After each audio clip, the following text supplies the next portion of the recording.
குழந்தைங்க அடம் பிடிச்சாங்கன்னா இந்த மாதிரி விஷயங்களை கண்டிப்பா அவங்க கிட்ட செய்யாதீங்க.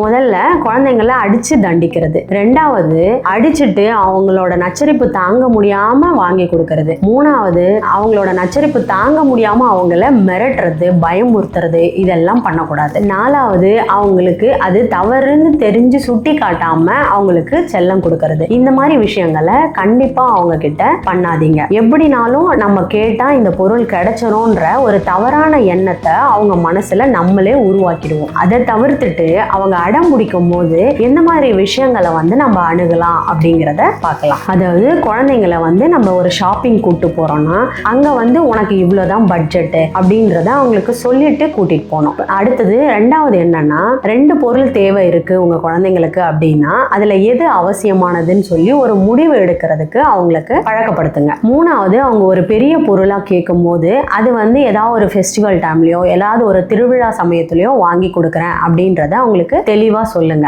நாலாவது அவங்களுக்கு ஒரு விஷயத்துக்காக அவங்க அடம் பிடிக்கிறாங்கன்னா அவங்கள தனியா கூட்டிட்டு போய் தெளிவா அவங்களுக்கு சொல்லி புரிய வைங்க. இந்த மாதிரி விஷயங்களை நம்ம அவங்க கிட்ட தொடர்ந்து நம்ம திரும்ப திரும்ப சொல்லிக்கிட்டே இருக்கும் போது ஒரு கட்டத்துக்கு மேல அவங்க நம்ம சொல்றத புரிஞ்சுக்கிட்டு நல்லதனமா நடந்துக்கிறதுக்கு பழகுவாங்க.